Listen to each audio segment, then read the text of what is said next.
ಚಿಕ್ಕಬಳ್ಳಾಪುರದ ಪತ್ರಕರ್ತರ ಭವನದಲ್ಲಿ ನಡೆದ ಸುದ್ದಿಗೋಷ್ಠಿಯಲ್ಲಿ ಮಾತನಾಡಿದ ಬಿಜೆಪಿ ಜಿಲ್ಲಾ ಪ್ರಧಾನ ಕಾರ್ಯದರ್ಶಿ ಕೊಂಡೇನಹಳ್ಳಿ ಮುರಳಿ, ಭಾರತದ ಮುಕುಟದಂತಿರುವ ಕಾಶ್ಮೀರ ಕಣಿವೆಯ ಪಹಲ್ಗಾಮ್ನಲ್ಲಿ ನಡೆದ ಉಗ್ರರ ದಾಳಿಯಿಂದ ಭಾರತ ಶೋಕಸಾಗರದಲ್ಲಿ ಮುಳುಗಿದೆ. ಭಯೋತ್ಪಾದಕರು ಪ್ರವಾಸಿಗರ ಮೇಲೆ ದಾಳಿ ನಡೆಸಿ ಧರ್ಮವನ್ನ ಕೇಳಿ ಗುಂಡಿನ ದಾಳಿ ನಡೆಸಿರುವುದು ಖಂಡನೀಯ. ಈ ಕುಕೃತ್ಯವನ್ನ ಬಿಜೆಪಿ ಜಿಲ್ಲಾ ಘಟಕ ಖಂಡಿಸುತ್ತದೆ ಎಂದರು. ಈ ವಿಚಾರದಲ್ಲಿ ಪ್ರಧಾನಿಗಳು, ರಕ್ಷಣಾ ಮಂತ್ರಿ ಮತ್ತು ಗೃಹ ಸಚಿವರು ತೆಗೆದುಕೊಳ್ಳುವ ತೀರ್ಮಾನವನ್ನ ನಾವು ಬೆಂಬಲಿಸುತ್ತೇವೆ. ಹೆಮ್ಮೆಯ ಪ್ರಧಾನಿಗಳೊಟ್ಟಿಗೆ ನಾವು ನಿಲ್ಲುತ್ತೇವೆ. ಜೊತೆಗೆ ರಾಜ್ಯದ ಮುಖ್ಯಮಂತ್ರಿ ಸಿದ್ದರಾಮಯ್ಯ ಅವರು ಇದು ರಕ್ಷಣಾ ಇಲಾಖೆಯ ವೈಫಲ್ಯ, ಪಾಕಿಸ್ತಾನದ ಮೇಲೆ ಯುದ್ಧ ಅನಿವಾರ್ಯವಲ್ಲ ಎಂದು ಹೇಳಿಕೆ ನೀಡಿರುವುದು ಗಡಿಯಲ್ಲಿರುವ ನಮ್ಮ ಯೋಧರ ಆತ್ಮಸ್ಥೈರ್ಯವನ್ನು ಕುಗ್ಗಿಸುವಂತಾಗಿದೆ. ಈ ವಿಚಾರ ಪಾಕಿಸ್ತಾನದ ಟಿವಿ ಮಾಧ್ಯಮಗಳಲ್ಲಿ ಬಿತ್ತರವಾಗಿರುವುದು ಭಾರತೀಯರಲ್ಲಿ ಆತಂಕಕ್ಕೆ ಕಾರಣವಾಗಿದೆ ಎಂದರು. 78 ವರ್ಷಗಳಲ್ಲಿ ಭಾರತದ ಸೈನಿಕರು ಭಯೋತ್ಪಾದಕರ ಜೊತೆ ಸೆಣಸಿ ಪ್ರಾಣಾರ್ಪಣೆ ಮಾಡಿದ್ದಾರೆ. ನಿತ್ಯವೂ ಹೋರಾಟ ಮಾಡುತ್ತಿರುವ ಪರಿಸ್ಥಿತಿ ವಿಶ್ವದ ಯಾವ ಸೈನಿಕರು ಕಂಡಿಲ್ಲ.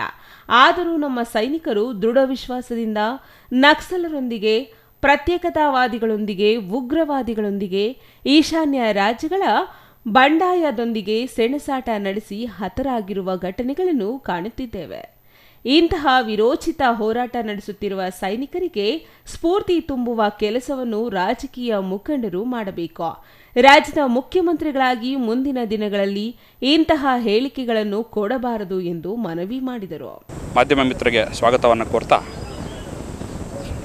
ಇತ್ತೀಚೆಗೆ ನಡೆದ ಭಾರತದ ಮುಕುಟ ಕಾಶ್ಮೀರ ಅಂತ ಕರಿತೀರಿ, ಈ ಕಾಶ್ಮೀರದಲ್ಲಿ ಇಡೀ ದೇಶದ ಎಲ್ಲ ನಾಗರಿಕರು ಒಂದು ತಲೆ ತಗ್ಗಿಸುವ ರೀತಿಯಲ್ಲಿ ಪಾಕಿಸ್ತಾನ ಬೆಂಬಲಿತ ಮೂಲಭೂತವಾದಿ ಭಯೋತ್ಪಾದಕರು ಇವತ್ತು ಪಹಲ್ಗಾಮ್ ಅನ್ನೋ ಒಂದು ಪ್ರವಾಸಿ ಕೇಂದ್ರಕ್ಕೆ ದಾಳಿಯನ್ನು ಮಾಡಿ ಸರಿಸುಮಾರು 26 ಮುಗ್ಧ ನಾಗರಿಕರನ್ನು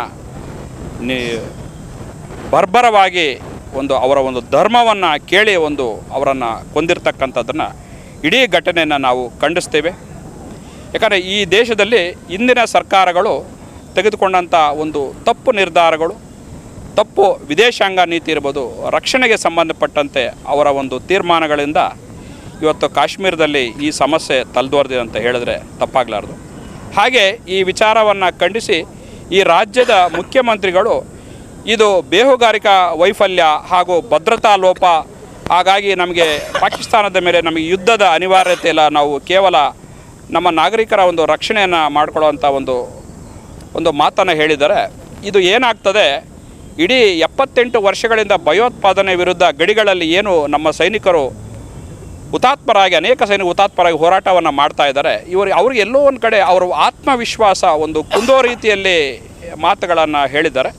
ಶಾಸಕರು, ಸಂಸದರು ಧರ್ಮಾತೀತವಾಗಿ, ಪಕ್ಷಾತೀತವಾಗಿ ಈ ಘಟನೆಯನ್ನು ಖಂಡಿಸಬೇಕು ಎಂದು ಮನವಿ ಮಾಡಿದರು. ಕಾಶ್ಮೀರದ ವಿಚಾರದಲ್ಲಿ ಪ್ರಧಾನಿಗಳಿಗೆ ಸ್ಪಷ್ಟವಾದ ನಿಲುವಿದೆ. ಎಲ್ಲರೂ ಕೂಡಿ ಅವರ ತೀರ್ಮಾನಕ್ಕೆ ಬೆಲೆ ನೀಡಿ ಅವರ ಜೊತೆ ನಿಲ್ಲೋಣ ಎಂದು ಮನವಿ ಮಾಡಿದರು.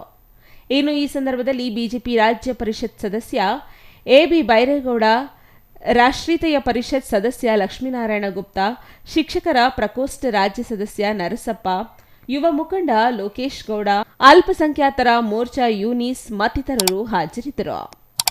Ambareesh, CTV news, Chikkaballapur.